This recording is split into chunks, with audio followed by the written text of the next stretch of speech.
It's the two megastars summer mashup. The awesome iPhone on the Rockstar Metro PCS network.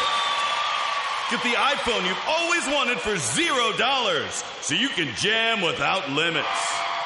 It's a hit. Get an iPhone SE on us when you switch. Metro PCS. Coverage not available in some areas, plus sales tax and $10 activation fee. Requires port of number not currently active on T-Mobile network or on Metro PCS in past 90 days to an unlimited LTE plan. See store for details and terms and conditions. TCL is a proud sponsor of the 1500 ESPN studios.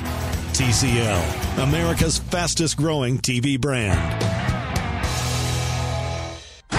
For those who simply can't get enough talk about the Vikings, we present Bonus Chatter. Bonus chatter about your favorite team that's unscripted, unfiltered, and uninterrupted.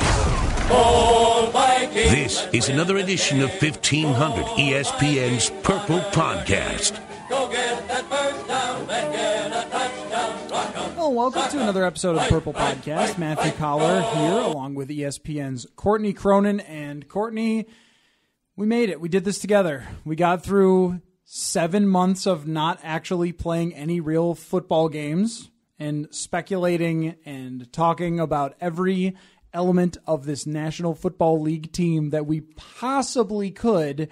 And now we are here. How do you feel? Feels good. It feels like we've crossed the finish line of a very long marathon. Have you ever done that? Have you ever No, run? I don't run. So you have no idea how actually, that I do feels. run. What am but I can only run 4 miles at a time. 4 miles is good. Yeah, but it's on a treadmill. I get bored after like a mile and a half. I watch TV. That's about it. I watch TV, listen to my music, and sometimes I grind the tape. I can't. That's a great idea. Oh, this reminds me. In all seriousness, there's a NFL. What is it called? Football Life. You know those on NFL Network, where they go through the '95 Cleveland Browns and how everything fell apart and they left town. There is a scene where Bill Belichick is riding a bike, like a stationary bike, watching and grinding the film. And in those days, there was no TV that's like a little console on the bike. Like, he was like watching like a legit VHS. Yes. Yep. He's got the actual game tape in there. He wheeled that thing in there. Can you imagine the wherewithal that went to making sure he could have his 30 minutes of cardio and 30 minutes of tape grinding? Neither would be interrupted. Let me just put it this way. Goals. Just goals. If we could all achieve that. I can't run on a treadmill because I get too bored, so I run outside. But anyway, aside from all of that, neither one of us has even come close to running a marathon, so we don't know what that's like to be over. But we do know what it's like to have camp over and preseason over and finally talk about a game that matters. So we have Vikings and 49ers. What I want to do here, Courtney, since I previewed more of the matchups in this game with Eric Eager from Pro Football Focus, I want us to talk bigger picture on every position, our confidence ratings on them, and what the biggest question is going into week 1 and the season at large. So with Kirk Cousins, I think the most interesting thing about Kirk Cousins is how he navigates the issues that will ultimately come along with a season that has high expectations and a very, very tough schedule. The bumps in the road, if he can smooth those out, I kind of talked about this a little bit before on the air and podcast, but I just think that like his leadership, his makeup, all those things will be truly tested by this situation, which is very much different than anything he's faced before. Every question can start to be answered come week 1. Good or bad, whatever happens, we finally move in that direction, because for the last 5 months, I wrote this, it's been the prologue in his book on the Vikings. Chapter 1, you can finally put the prologue, however it's like 25 pages, behind him. And I think the biggest thing that stood out to me about Kirk with how he handles pressure, when he was asked about it after the Jacksonville game of all times, after a preseason game, it was kind of just weird timing, gave his best quote on it, where he said, I don't go out there on third down, I'm not looking at like third and short thinking, oh my God, pressure, I have to win a Super Bowl right now. I mean, he really encapsulated how he's able to compartmentalize all of that in that moment. And for me, I look at that as, okay, when things do go wrong, because inevitably they're going to go wrong. There's going to be things in the 49ers game that are not going to go the way that the Vikings want. How does he handle that? How does he, what can he do with his own play? And it's not a matter of leadership as much, because, yes, that will be tested. But I'm looking on the field, when his protections on the left side of the offensive line get keyed in on the weaknesses of Tom Compton, and that side of the line breaks down, how is he going to handle the blitz? How is he going to handle a pass rush that's relenting through the middle of the offensive line? How does he take off? How does he overcompensate for things like that? That's what I'm looking for. And I think the weaknesses of his game could certainly be exploited in these first few weeks, given the state of the offensive line and given the opponents. We might know a lot more about Kirk Cousins by week 5 of the season. Yeah, and the relationships that he builds, too, with John DeFilippo, the wide receivers, Mike Zimmer. In camp, for the most part, unless something goes really wrong, everybody is in good shape with each other. It's like, okay, all right, maybe we had a scuffle one day between Stephon Diggs and Xavier Rhodes, but who cares about that? It was literally like the most... I mean, there were a lot of things that went wrong in training camp, starting with Tony Sperano, but from a dynamic standpoint, this team's been very not newsworthy. Yeah. Which is a good thing to be for them. Right. This hasn't been like you see on Hard Knocks where the Browns are getting testy with each other and things like that. There haven't been fights. There doesn't seem to be disagreements between players and things like that. And this really is, going into week 1, Kirk Cousins' team. I mean, he is the guy, the unquestioned franchise quarterback leader. I think he's done a really good job throughout camp of establishing himself as the driving force of the offense and the guy. It's just how stable is that as things go along? I guess we're going to find that out. And I looked into something earlier this year that there was a claim from someone, I forget who, an analyst, that said, Kirk Cousins isn't a finisher. D'Angelo Hall? No, I think that wasn't the thing he said on the Sports Center. Hall said, maybe he said something similar, because I thought that Hall said that Cousins wasn't really all in. Yeah, he was checked out for last year, which I don't know. I mean, it seems like that's easy. I would be too, because it's pretty easy to assume, just given the contract situation, but you'll never truly know. Yeah, and also people can look at a screen grab of that's the thing that irritates me the most. People will look at that same BS video of Kirk on the sideline when Robert Griffin's rushing for a touchdown and he's just standing there. Mm-hmm. And they're going to make assumptions about that. That's just annoying. At this point, let it go. Yeah, and it's the same thing with I remember when Eli Manning didn't celebrate when Peyton Manning had it all but wrapped up, but then Eli said later, my mind is in the game at that point. I'm thinking about the down and distance and time. I wasn't thinking he had won because the game wasn't over. But maybe Kirk was just thinking about the boots. Maybe he was, which he is good. Actually, maybe terrific. Terrific in the boots. But I guess when I think about some of the stuff that was thrown at him in Washington, and I want to acknowledge that some of that can be legit, with also saying it is a dumpster fire there, and someone like D'Angelo Hall was probably trying to deflect a bit of the defense's role in going 7-9 last season in DC. So, I guess we're really going to figure it out, is the way I look at it. Just how the Bears have set up Mitch Trubisky for us to find out, is Mitch Trubisky actually an NFL quarterback? I think the Vikings have set us up to find out, is Kirk Cousins really a good leader now that they have put all of this on him? A lot of it good, but a lot of it comes along with pressure. And that's going to be interesting thing number 1 for me watching the whole season with Cousins. You weren't talking about the DJ Swearinger thing, were you? Because I just went back and looked at a direct message you sent me about this, because I think we've been keeping track of all the subtweets, and it was, Alex has more command of the offense for sure. He's definitely a leader that we lacked last year regardless of whatever reason. Kirk was going through a contract situation. Alex has the contract now, blah, blah, blah, blah, blah. I don't want to keep going on with that, but was that what you were referring to? That was one of them. Yeah, there have been a handful of jabs. Back and forth, too. Yep. The thing about Kirk is he'll never say the Washington Redskins. He'll say that former team I played on or another team I played on. Well, you only played on one team for your first 6 years in the NFL, so... Yeah, that was yesterday. He said where I used to play or something like that. And he's done that. That's one thing I've thought about. When does the subtweeting, when does the jabs back and forth? Does it end week 1? I think so. It has to. Yeah, I think that we all move on after that, and now he's the quarterback of the Vikings, and I don't blame him for being bitter about the last place that he was. I mean, I know that same feeling being here myself, and it's nothing like what it is for Kirk Cousins, but just I understand being much happier in a new place, much better accepted in a new place that's put you in a situation to succeed, unlike the place before. I can relate to a lot of those things. So I think that the whole change of scenery thing is very real. And also getting paid, not having people talking about how much money you're making all the time in the national media and only talking about your play. I think that all those things will help him, even though there's a great deal of pressure. And the thing that he's dealing with here that's not unfortunate, but just reality, is no matter what they do, if they lose week 1 and the defense gives up 30 points, it's still Kirk Cousins' fault. Like that's just how it's going to be. Because money. That's right. The only reason. And my theory is that the Super Bowl window that they've built themselves, that is more than just 2018, money does talk. We've been over this. You have to win a Super Bowl with Kirk Cousins as your quarterback. You don't have to win it in year 1. You don't pay $84 million to not win one, or at least not get there. So, for me, it's like, okay, you look at the just the trajectory of what the next few years will bring. This all could go very wrong in year 1 as they're still trying to work it out. But year 2 and 3, that pressure ramps up. It doesn't ever go away, but you don't have to win it all the first year. And that's something that I have, as maybe people are listening to this, it will be run on our website, is sort of the truth and lies to Super Bowl or bust.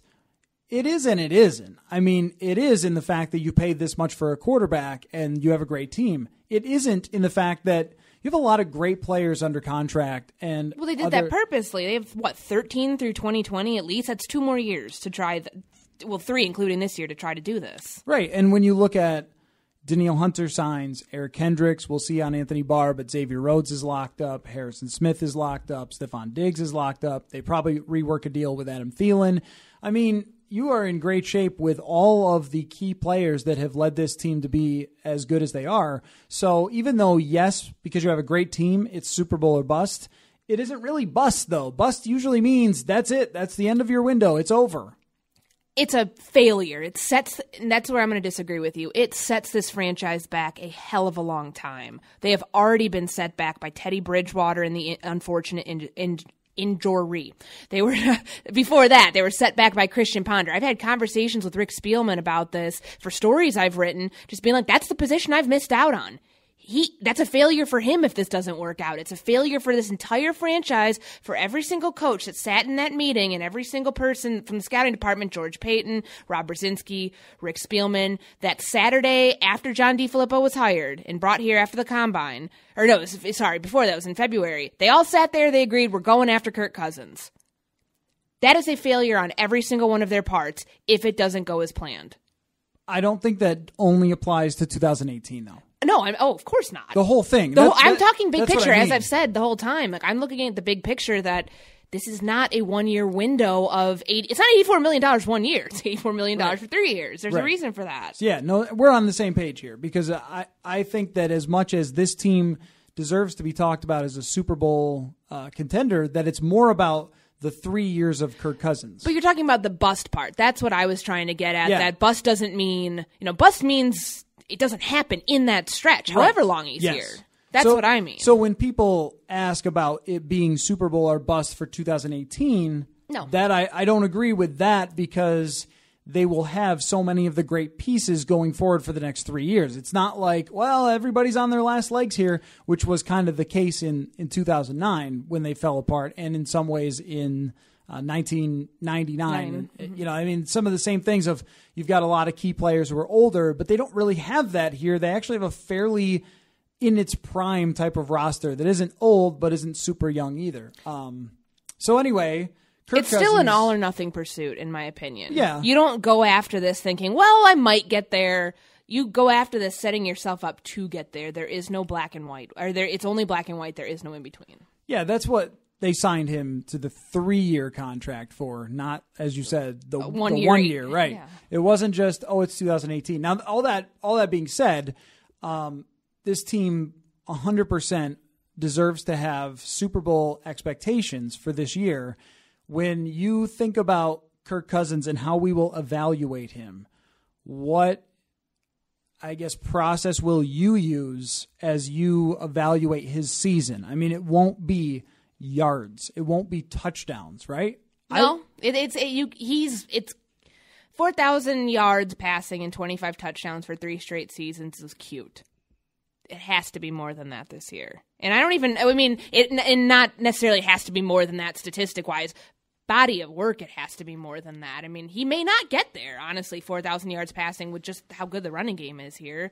I would anticipate that almost as kind of a given. But I think the way that I look at this picture is, how does this championship type culture, how does this thing sustain itself when things go wrong? Because they're bound to. And I mean, you already see all the holes on the offensive line is the easy thing to point out. But when it's more than that, when Kirk struggles, how does he handle that? Because there's going to be inevitably, some red zone interceptions. I mean, that's been, you don't just magically change that. I know that if you go back and look at John DeFilippo's at the stats of the quarterbacks that have been under him, Terrell Pryor's one of them, Carson Palmer, Derek Carr, Carson Wentz, the greatest example of it last year, how good they've been in turning their careers around in the red zone.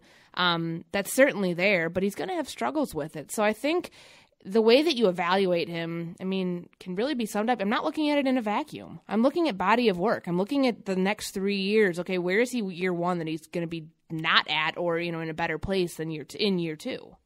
Yeah, a major part of that is just going to be whether he wins or not. And I think that it's very rare that you can actually do that you can actually say, whether he wins is the only way that I will evaluate this, because it's so rare that you can win the Super Bowl that's a very high standard to hold to somebody. Is if you win the Super Bowl, it's a success, and if not, it's a failure. He's in that sort of position. I think when I evaluate on a week-to-week basis, it will be very much what you're talking about is, did he do things that got them closer to winning? So did he succeed in the red zone? Did he succeed on 3rd and 10s that extend drives? Did he make intermediate passes that got them 15, 20 yards down the field to, kick off a long touchdown drive? Or was it a few good passes here or there, but then struggle in the red zone? Or was it, get kind of out schemed on 3rd down and can't find a spot when he can't use play action? That's what I'm going to be watching, because when I watched tape of him last year, you see kind of some of both. You see some games where he made big-time throws in big situations. You saw other games where he didn't, and you felt like, yeah, they were in position to win that game, and they didn't get it done. I mean, the game against the Vikings goes that way. They were in position in that game later on to make it really interesting, and they didn't. So I think that's going to be the way that I look at it, because we know that the defense is going to be good. We know that the opponents are going to be good, and there's going to be very many close games. So 4,000 yards, like you said, doesn't mean a whole lot here. I wouldn't even look at the yard total unless I have him on my fantasy team. It's honestly for fantasy only. I mean, what we've talked about before is how Kirk has never had a defense this good. How much pressure is he putting on that defense to have to come in and slug out games at the end? I mean, is he going to become... we always talk about Matthew Stafford being this fourth quarter guy and leading these great fourth quarter comebacks. We haven't seen a whole ton of that in Kirk's career. And I mean, you look at the defenses that he's played with, they really should have probably put him in more position to do that, you think. But, how Kirk utilizes this defense to his advantage, I think, is a huge part of the next chapter. He's never had this before. It's a luxury that just, seemed to evade itself for last 3 years that he was a starter in Washington. One thing we don't talk about very often with the number one defense, what you're saying about the connection between the two, is that for as much as Mike Zimmer criticized Case Keenum for risky plays, he turned the ball over very rarely last year. He only threw 9 picks and fumbled once. I mean, that's kind of crazy to think about how few times he actually turned the ball over. And how many sacks he wasn't responsible for himself, and that he avoided. I mean, Kirk was sacked 41 times last year. I mean, he's durable. He's lasted through it, but those are things that you want to avoid. And I think from the defense's perspective, if you're not getting sacked and you are not turning the ball over, that helps them a lot. Like if you're turning the ball over, Case Keenum did in the divisional game, that set up that run for New Orleans because it gave them a short field, and then Drew Brees scores, and he's kind of off and running from that point. And that might be a good way to sort of demonstrate the point, is just if you're giving extra opportunities to Aaron Rodgers, Tom Brady, Drew Brees, Russell Wilson this year, and the Rams offense and the Lions offense, which is no joke, and maybe the Bears are better. I mean, when you're going through the schedule, you can't give them extra opportunities, and as much as Case got made fun of for it by the head coach, he really didn't. I mean, he may have if he had kept playing for the next 5 years, but he certainly didn't last year. And that's one thing that we're going to be watching closely with Cousins, that we've brought up the stat before, but lots of strip sacks, lots of fumbles from him over the last 3 years, and double-digit interceptions. He's going to have to be more careful with the ball than he was before. And to go on your point about that, I think the reason Case got knocked on that so much was because it was mediocre quarterback play elevated by two very, very good wide receivers. Yeah. Kirk is a lot more accurate. The ball comes off his hand. The manipulation of it's a lot different than it was with Keenum. It kind of seemed like there are almost these wild throws with Case that, he's back of the end zone. Adam Thielen can get away from the safety, and he looks like he's wide open right there because Case made a last-second read and found him against the Browns.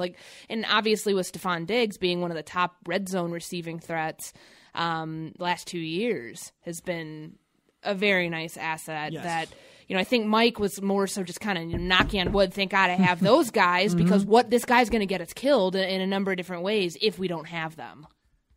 So let's so that's kind of like the overview of Cousins as we go into this week one. Let's run through a couple of these other positions and give me a 1 to 5 how confident you are that they will be. Let's say 5 is this position group will be among the top 10 in the league. In the middle would be, the middle 10, and then, 1 would be in the bottom. So if we're going running backs, fair to say, as long as Delvin Cook is healthy, that's a 5. 5, yeah. That he should be one of the best players in the entire NFL? And the fact that he has Latavius Murray, there is a reason that they restructured his contract to bring him back this year. It wasn't, okay, we lost Jerick McKinnon in free agency. Oh, well, we signed Kirk. We got to sign Sheldon Richardson. Bye, Latavius. They made it a point. They saw something in him because he's an every down back. He's a starter. You have 2 starters in your backfield. Mm-hmm. That is important. So, for me, no-brainer. And the fact that they kept Mike Boone, Rock Thomas, which I guess we it's a push on our bet. Yeah. Mike Boone and Rock Thomas. Well, they also probably... We were both right. Yeah, we were. That's nice. They probably also like the fact that they can have 2 pass-catching running backs on the field at the same time. So the fact that they kept those guys for depth, they have C.J. Ham, who is the rare fullback, which I love how much fullback talk there's We had a lot of it this week. Probably, it's going to be great. the only week you would think... I'm trying to think their opponents. Fullback talk. Shanahan loves the fullback. Yes, me too. It's very... Basically... what DiFilippo had in Gary Barnidge kind of as his versatile chess piece in Cleveland, that's what, as a tight end, because he didn't really, I think he used Malcolm Jenkins as his fullback a little bit in Cleveland. I'm trying to think, Duke Johnson Cleveland was there. fullbacks. I don't remember all of them. They didn't have him in Philadelphia. Was Leroy Hoard technically a fullback in Cleveland? Maybe he was. In what year? Oh, like 94.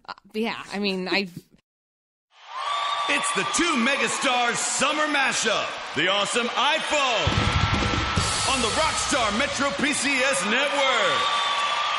Get the iPhone you've always wanted for $0, so you can jam without limits. It's a hit. Get an iPhone SE on us when you switch. Metro PCS. Coverage not available in some areas, plus sales tax and $10 activation fee. Requires port-in of number not currently active on T-Mobile network or on Metro PCS in past 90 days to an unlimited LTE plan. See store for details and terms and conditions. So the running backs were in agreement that yeah. That's an elite position. When we're talking about the tight ends and wide receivers, I think we're on the same page. When you get to people debating whether the number 3 wide receiver can do it, it's like, man, that really tells you how good your 1 and 2 are. And with the tight end, Kyle Rudolph is never going to be a good blocker. But I think year after year, what he shows you with the guys they filter in here that are later round draft picks is he's actually very good. He's not the best tight end in the league, but he's going to catch everything you throw at him. He's going to know how to play the game. and he's really good in the red zone. Do you buy that? This is a legit question. Do you buy that his production's going to go up this year? It might not go up by a lot, but do you think just with Kirk Cousins and his affinity for the tight end and John DeFilippo's affinity for a tight end that it does that much? I think he had 8 touchdowns last year. I might have moved that up to 9 in my projections. Like, he's a great red zone threat. And Kirk, in an area where Kirk has struggled, the back of the red zone is going to be his bread and butter. So I think it's going to stay about the same. I don't think his role changes here. It's just that they don't have anybody else to complement him like a Trey Burton. Yeah, the way that I look at that is it doesn't really matter what his catch total is, because I thought he was better last year than he was in 2016, and his catch total wasn't as high. But he made big third down catches, and the year before he didn't, and he made big red zone catches. So he was a huge part of the offense last year, even though it wasn't 7-8 receptions a game. But when those receptions go for a couple of yards on third down and 10, and you have to punt, I mean, what good does that really do? Like, for your points per reception, it helps, but not otherwise. So I think he is a key part of this offense, but I see it being a very similar year to last year, as opposed to, all of a sudden he's going to get 100 catches because Zach Ertz did. Like, no, I don't think that. But something for fans to watch, though. When Kyle Rudolph lines up at wide receiver, that's like an Eagles thing. And it's a cool little cheat code to figure out what kind of defense the other team is playing. Because if the safety goes with him out there, then it's man-to-man. Or a linebacker, it's man-to-man. And if it's a corner that stays out there, then it's zone.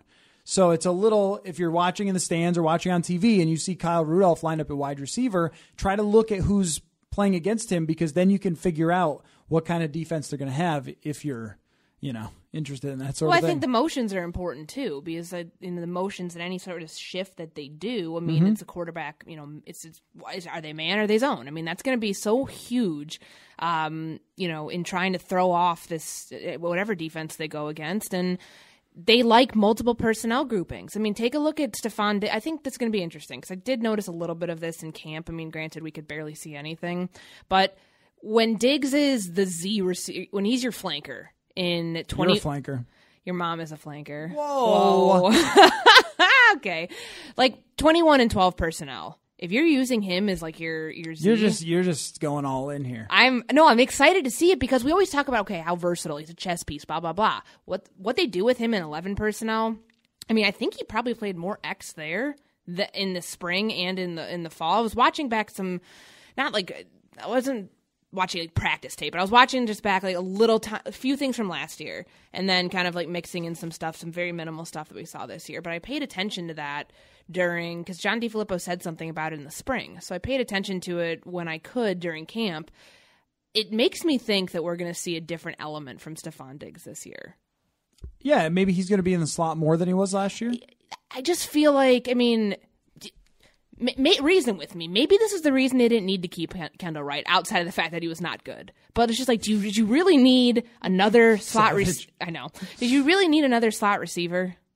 No. I mean, Thielen played there 50% of the time last year. And I know that Diggs' numbers went down, but it's like, now that he's with a coordinator that's going to throw him out everywhere, I mean, it makes sense. And I have a lot of confidence in that group where, maybe you don't need the depth, really, like at 3 and below. It's just the only thing to be concerned about is just the health of Stephon Diggs. He's missed games before, not a ton of them, and clearly, as we told you on the Purple Podcast many times, that the team wasn't making that a big factor in signing him to a giganto contract, which they did this offseason. But, if you're talking about losing anybody for a game or two, that's a concern when Brandon Zylstra is next man up, and he's basically never played before.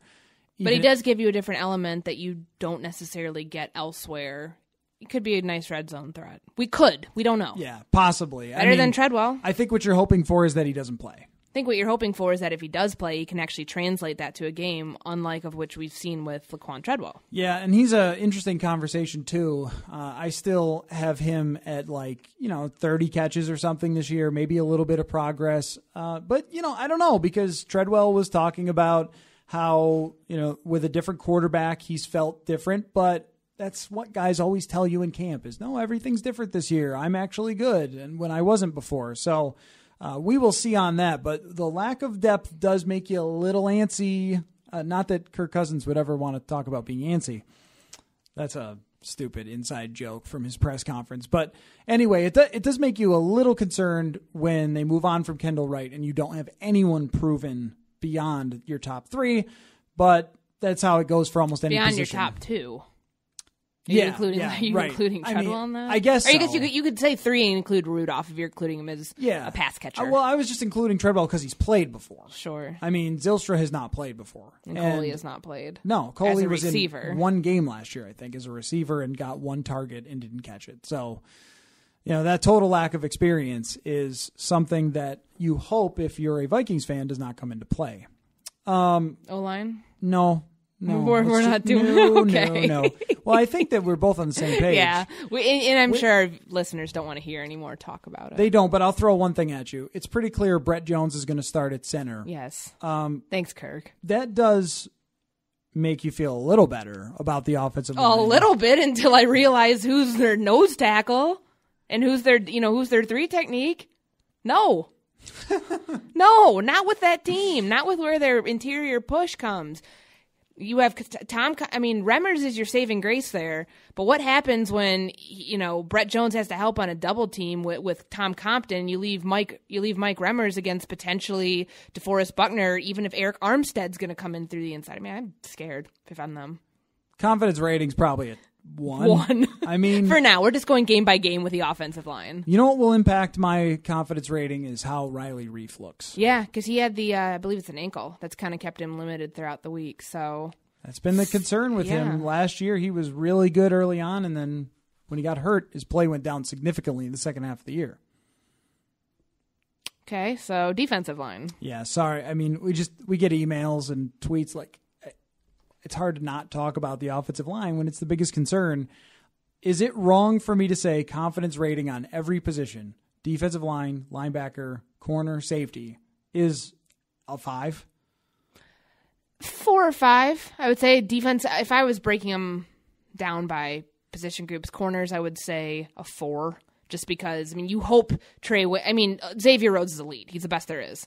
You don't know how it's going to pan out at nickel corner just with Mackenzie Alexander. Is he going to really be able to take that next step? He's been coming off injury, returned to practice on Thursday.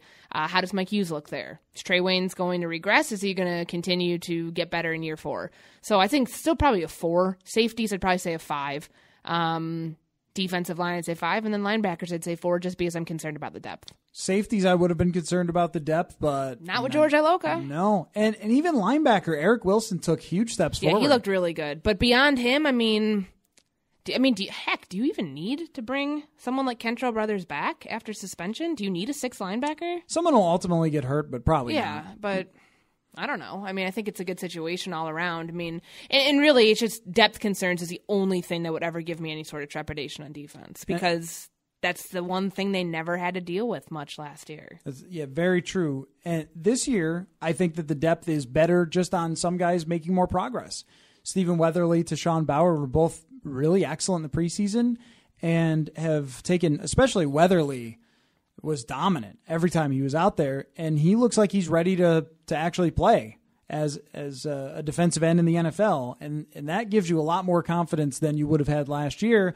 When Everson got hurt, they went to Brian Robinson playing in the game against Washington, and then Everson just played 90% of snaps on torn plantar fasciitis. Yeah, that's pretty rough. So that kind of tells you how they felt about him last year, but that seems to have changed. Now, I don't mean to just skip by all of that, but when you have the number 1 defense, it's like, how many questions are there? Do you think that Mike Hughes, if he starts at nickel this week for McKenzie, we don't know which way that's going to go. If he starts, does he ever give the job back? Probably not. Unless he just gets destroyed in week 1. And even still, he's a rookie and he's still going to be learning, but there's, what do you do with McKenzie at that point? I think you're trying to the same role as last year then. Yeah, but who's your outside depth that you can really rely on to play outside corner if and when, Waynes and Rhodes get hurt? What do you're Holton Hill? You could be looking at McKenzie there. He did play a little bit of that last year, played 30% of snaps, but I think that, I think nickel might be his best fit just because he's been all locked in on it this year. It's been where he's forced himself to be most comfortable. But yeah, I mean, Mike Hughes makes that a very interesting argument. And I think he just gives you an extra layer of depth. So as far as how much we've talked about them not drafting Will Hernandez, the benefit is that Mike Hughes looks very, very good in training camp and preseason, and then we'll see where it goes on from there. I just think the amount that they've praised him, Mike Zimmer usually doesn't do that unless he really means it, and so that probably points to them being very happy about Mike Hughes, and I wouldn't be stunned that if he does get to start, that he just plays well and continues to go from there, and they feel like they're in great shape. The last one, kicker, punter, I wouldn't bring it up if not for this team's history with the kicker. Judd Zulgad is somewhere Is he still listening right now? He's balled up in a corner still just saying, Gary Anderson, Kai Forbath, Blair Walsh. What does he think about Bays. What does he think about the punter situation and that they waived Quigley? Was he upset about that? No, I didn't see a column. Can anybody? Yeah, Zulgad. Can anyone be upset? No, I mean Ryan Quigley had a bad preseason, but Judd also wrote about one game of Daniel Carlson. Yeah, it's true. So that is true. I was expecting. I would probably say a 3. And ranted on this podcast for almost 20 minutes about the kicker.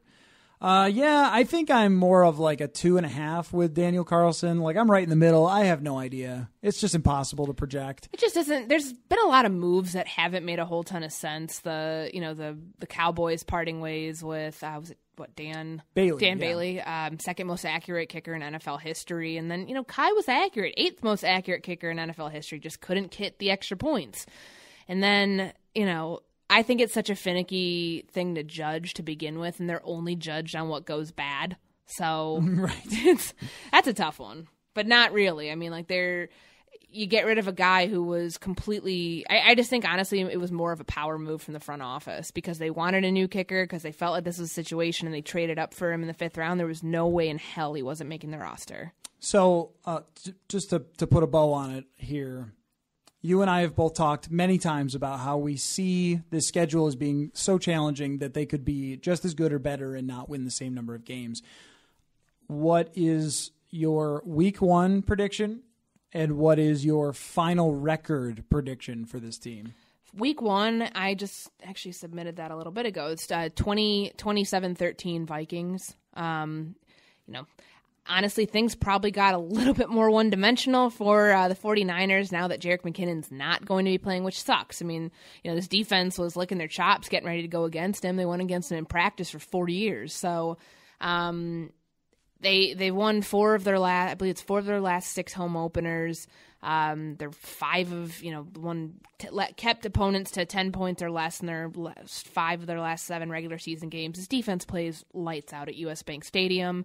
It won't necessarily matter, I think, how much and what else Kirk Cousins. If there are some mistakes that can get masked by the defense, sure, won't matter. Kirk doesn't need to be perfect in this game. So I think that it's a win for the Vikings here in week 1, as I expected all season long. And I still have them at 10-6. I really haven't changed anything. When I redid my picks after the roster came out, or the cuts came out last Saturday, the only ones I changed, I don't think they're going to sweep Chicago anymore, and because Soldier Field is hard to play at, and they have not won back-to-back there in a very long time, and I think just seeing Seattle's kind of a big question mark right now, so I have them winning in Seattle.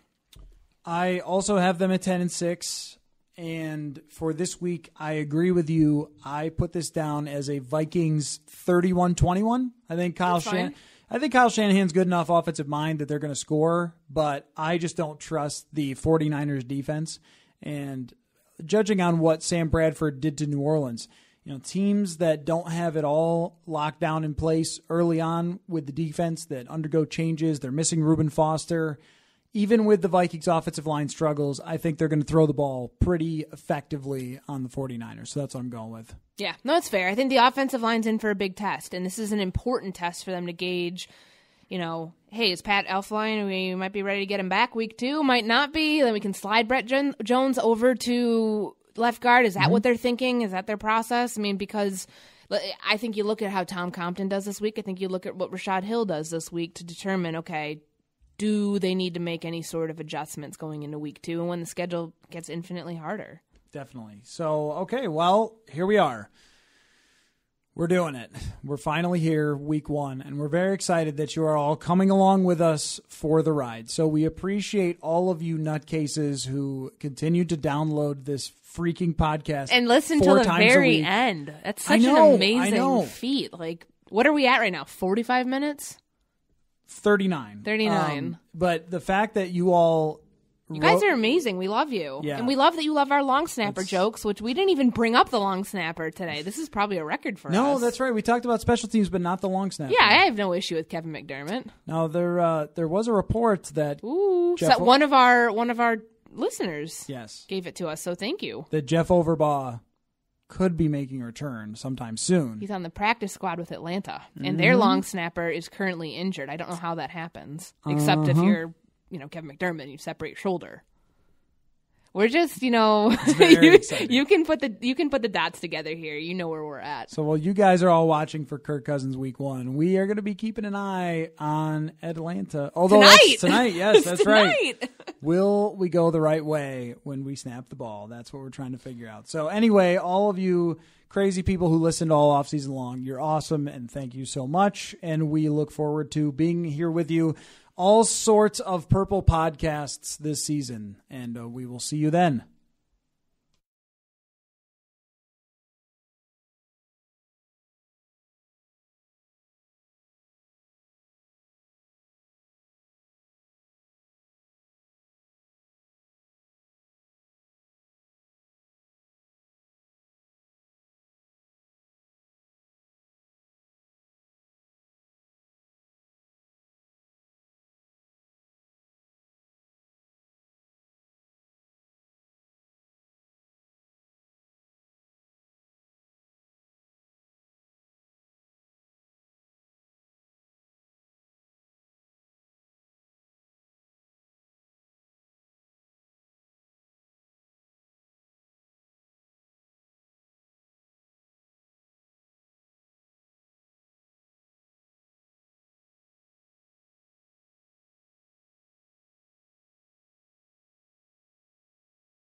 It's the two megastars summer mashup, the awesome iPhone on the Rockstar Metro PCS network. Get the iPhone you've always wanted for $0, so you can jam without limits. It's a hit. Get an iPhone SE on us when you switch. Metro PCS. Coverage not available in some areas, plus sales tax and $10 activation fee. Requires ported of number not currently active on T-Mobile network or on Metro PCS in past 90 days to an unlimited LTE plan. See store for details and terms and conditions. Not him. I'm Ed Donahue with an AP News Minute. Vice President Mike Pence says he didn't write the New York Times op-ed about a White House effort to resist President Trump. Well, I think it's a disgrace. The anonymous editorial published in the New York Times represents a new low in American journalism. And I think the New York Times should be ashamed. And I think whoever wrote this anonymous editorial should also be ashamed as well. First Lady Melania Trump says the op-ed piece is sabotaging the country through cowardly actions. Brett Kavanaugh is answering Democrats who fear he would not restrain President Trump from the bench, saying the president cannot overrule the courts. Actor Burt Reynolds has died. He was 82. The Wall Street Journal is reporting CBS chief Les Moonves is negotiating with independent directors of CBS's board for a possible exit. CBS has appointed 2 law firms to investigate Moonves for sexual harassment allegations revealed in a recent New Yorker article. I'm Ed Donahue.